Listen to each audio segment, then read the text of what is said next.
Canto 3, from the Kumarasambhavam by Kalidasa. All at once the thousand eyes of the munificent Lord, turning away from the 33 gods, alighted on Kama. Fickle is the regard masters have for servants as a rule, directed by the use they have in mind for them. Offering him a place beside his own high seat, the Lord of Riches said, "Come, be seated." In courteous acceptance of his Lord's high favor, Kama bowed his head and started to speak in private. "You who know the true essence of all beings, command what you wish to have done in the worlds. I desire to have your command enhance further the favor you have shown in remembering me. Who, aspiring to your seat, has roused your ire by his performance of penances formidable. He shall be brought at once within the range of this bow of mine, its arrow fixed and ready. Who, fearful of the pain of rebirth, seeks to walk the road to liberation against your express wishes. Let him live long, fettered by the coy side glances shot by the gracefully arching eyebrow of a lovely woman. Which of your foes, even one taught the good life by Ushanas, should I, like a great river flooding its banks, harass in his reach for riches and righteousness, employing my secret agent, passion? Tell me, which shapely lady, having entered your inconstant heart by her loveliness, remains chaste beyond your reach, causing you pain, whom you yearn to have, of her own free will, twining her arms round your neck, forsaking all shame? Who, quick to anger, making your ardor cooling, has spurned you though fallen at her feet? O passionate lover, I shall bend her frame into burning contrition, seeking solace on a bed of tender young leaves.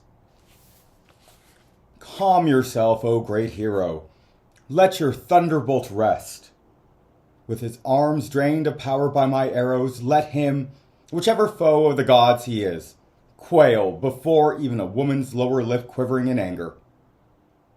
By your grace, and with spring as my sole ally, though I am armed only with flowers, I shall break even Hara's steadfastness, armed with the pinaka. What are other bowmen to me? The crusher of foes now removed 1 foot off his broad thigh and let it rest on the footstool now honored by its touch. He addressed Kama, who had proclaimed his own power to accomplish the purpose contemplated. All this is well within your power, my friend. 2 weapons I have, my thunderbolt and your honored self. The bolt is blunted by the might of ascetic powers, but you go everywhere and succeed. I know your power. Therefore, I entrust you, my equal, with a momentous mission. Marking his power to support the earth, Krishna chose Shesha to support his own cosmic form. By proclaiming your arrow's power to reach the bull-emblemed god, you have almost assented to the mission. Know then, those who share the sacrifice, faced by powerful foes, wish at this moment for this very service of you. For these devas want a general born of Bhava seed to lead them to victory, and he, born of Brahma, in Brahma centered, may be mastered by a single arrow of yours. Strive to make the self-restrained Lord look with love upon Himalaya's daughter, sanctified by prayer. She alone among women is the fitting ground for his impregnating force. Thus has the self-born declared. The daughter of the King of Mountains, at her father's bidding, attends upon the eternal. Engaged in penance on the mountain's heights, this have I heard from my informants, the Apsaras. Pray go, accomplish the divine mission. Its goal hangs upon yet another goal that now awaits you. Its first cause as seed awaits water before it begins to sprout. Fortunate are you that the arrow's flight against him, who holds a promise of victory for the immortals, is yours alone. A deed so unique that none other can do is the glory of men, though it remains unknown. These suppliants are the immortals. The task concerns the three worlds, and for your bow not too hurtful a task. Ah, how enviable your powers! Spring, your constant comrade, O mind turner, would doubtless go as your ally unasked. For who would dream of telling the wind, pray go fan the flames of the sacrificial fire? Saying, so be it, Kama received his lord's command on his head as if it were remnants of flowers offered to divinities, and prepared to leave. Then Indra passed along his limbs, a hand roughened by stroking his mount Airavata. With Spring, his friend dear to him, and Rati, his beloved, filled with misgivings, Kama set out for the Eternal's Himalayan retreat, resolved to fulfill his mission, even at the cost of his body. Hostile to the profound meditation of hermits, self-controlled who observe silence, Spring unfolded in that forest, assuming his true form. That was the pride of him who is the spring of desire. As the hot rayed sun, violating the fixed order, progressed to the quarter guarded by Kubera, the southern quarter breathed out fragrant breezes like the sighs of a loving wife for her absent lord. At once the Ashoka put forth sprays of flowers and tender leaves budding straight from the trunk, not waiting for the touch of a lovely woman's foot adorned with tinkling anklet bells to bloom. The moment he finished forming the arrow of mango flowers and feathered it with lovely fresh leaves, Spring inscribed on it in the shape of bees, the letters forming the name of the mind-born god. The Karnikara, though flaunting its gorgeous color, makes the mind regretful that it lacks fragrance. As a rule, the Creator is averse to bestowing the entirety of excellence on any one thing. Polisha buds, not yet fully open, an intense red and curve like the new moon appeared at once like nail marks on the forest glades, tenderly uniting with her lover, Spring. The genius of springtime showed on her forehead, the prettily drawn beauty marks of tiny dots of lampblack that were bees clinging to the tilaka flowers, and her lips that were the tender mango shoots glowed with the delicate tints of dawn's first light. The deer, their sight blurred by pollen dust, fallen from flower sprays of priyala trees, ran upwind in wild excitement through forest glades, filled with murmurous sounds of dry leaves falling. Having feasted on mango sprouts, the male cuckoo sang ever so sweetly with an impassioned throat that his song itself became love's eloquent command, empowered to break the honor of noble ladies. With the passing of frosts, the lips of woodland nymphs glowed undulled by protective salves. Their complexion had a pale brilliance. Rising sweat ran all over the charming floral designs painted on their cheeks and breasts. Ascetics, dwellers in the forest of the world's pillar, marked by spring's untimely unfolding, and strove mightily to master the urges stirring within their hearts, managing somehow to remain masters of themselves. When Mandana, holding his flower-strung bow, arrived in those regions with Rati by his side, all living beings paired, filled with love beyond measure to display amorous passion through their actions. The bee, attending upon his beloved, sipped honey from the same flower chalice as her, and the black buck scratched the doe with his horn as she closed her eyes in pleasure at his touch. Overflowing with love, the cow elephant offered her mate a mouthful of water scented by lotus pollen, The bird nicknamed Chariot Form courted his wife with the gift of a lotus stalk he had half eaten. Between songs, the fawn kissed his beloved's face, on which beads of sweat gathering from exertion somewhat marred the florals painted on it, whose eyes rolled a little with seductive charm flower wine gave them. With breasts of full blossom clusters of flowers, with trembling lips of leaf buds a tender red, vines, brides of trees, closely clasped their bridegrooms with bonds of pliant arms of twining stems. Though he heard the apsara singing at this hour, Hara remained absorbed in meditation. Obstacles never arise strong enough to break the concentration of those who are masters of themselves. Resting his golden staff of office on his left forearm, Nandi, on guard at the entrance to the bower of vines, then placed a forefinger on his lips to warn the Ganas to be on their best behavior. At his command, the entire forest froze transfixed. A painted scene it was, trees motionless, bees still, birds silent, animals quiet, at ease without roaming. Avoiding Nandi's eye as a traveler would, the sight of Venus at the start of a journey, Kama entered the glade where the Lord of Beans meditated, screened on all sides by a tangle of Namaru branches.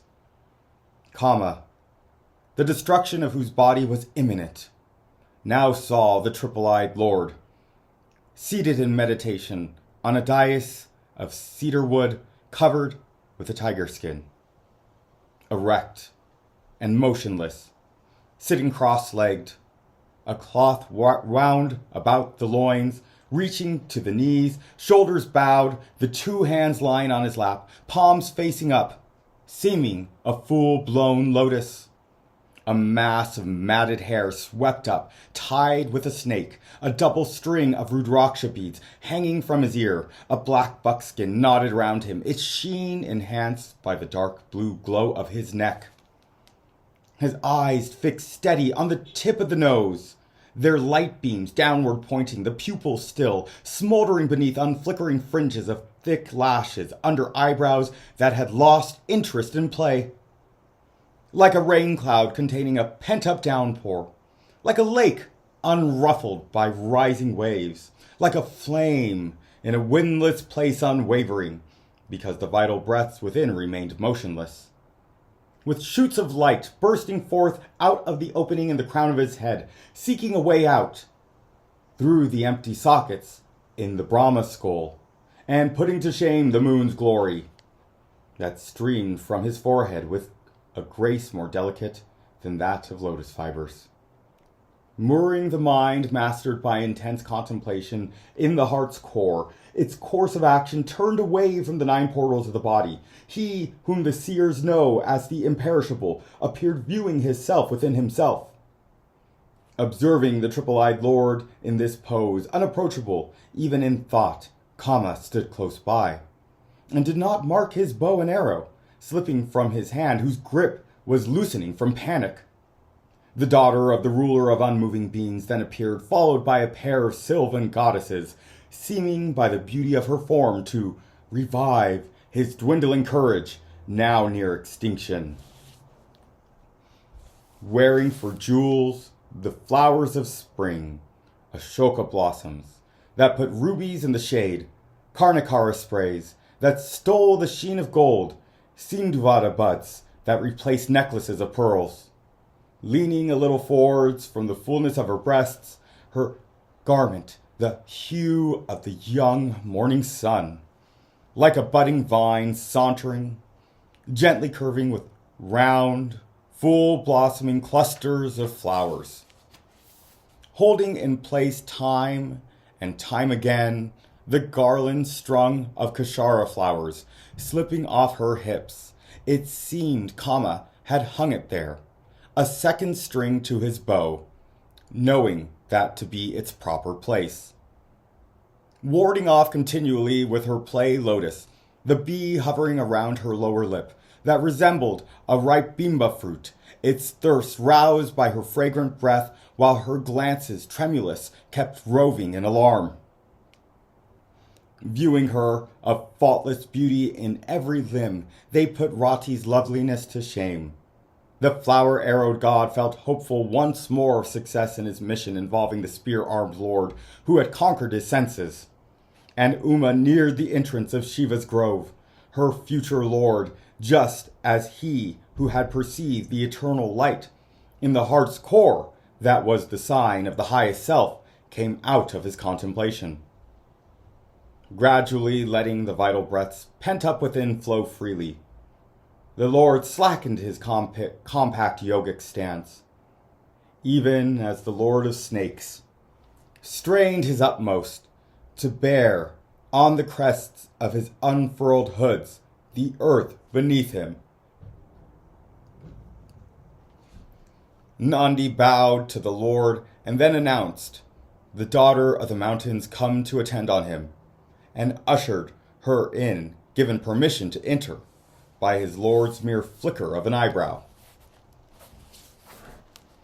Her two friends bowed low and scattered at the feet of the three-eyed lord a heap of flowers blended with bits of tender leaves they had gathered with their own hands after the passing of the season of dews.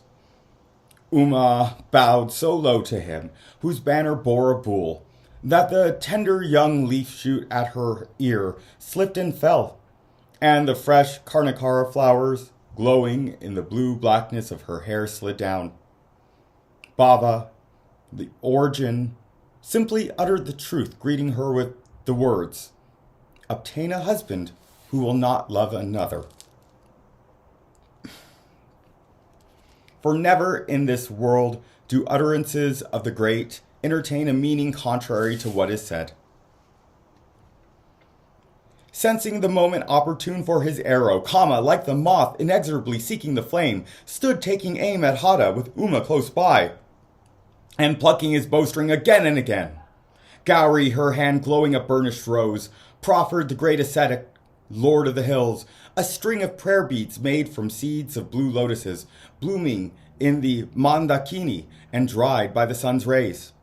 The instant the triple-eyed lord, out of affection for his worshippers, reached out to accept her gift, the god of the flower bow fixed on his bow his unerring arrow named Fascination.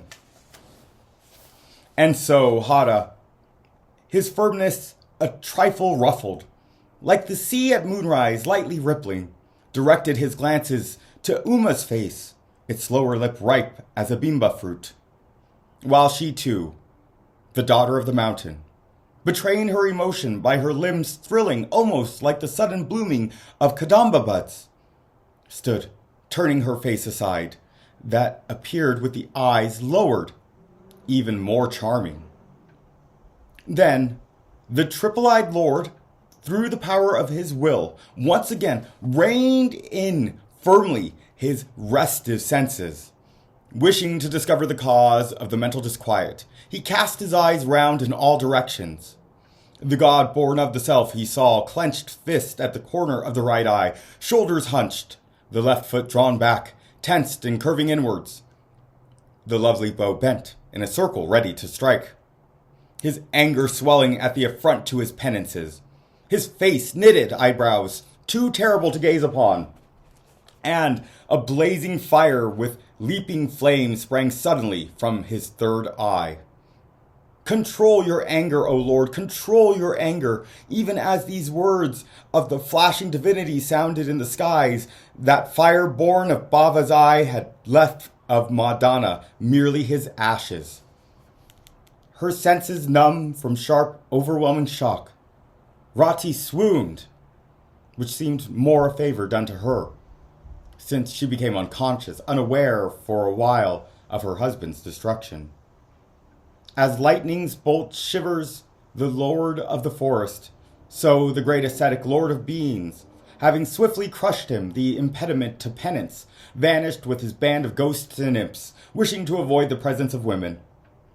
And the daughter of the mountain, realizing how fruitless was her most noble father's fondest wish, and the lovely grace of her form as well, being ashamed beyond all reason that it happened in the presence of her companions, turned homewards with utmost difficulty, desolated.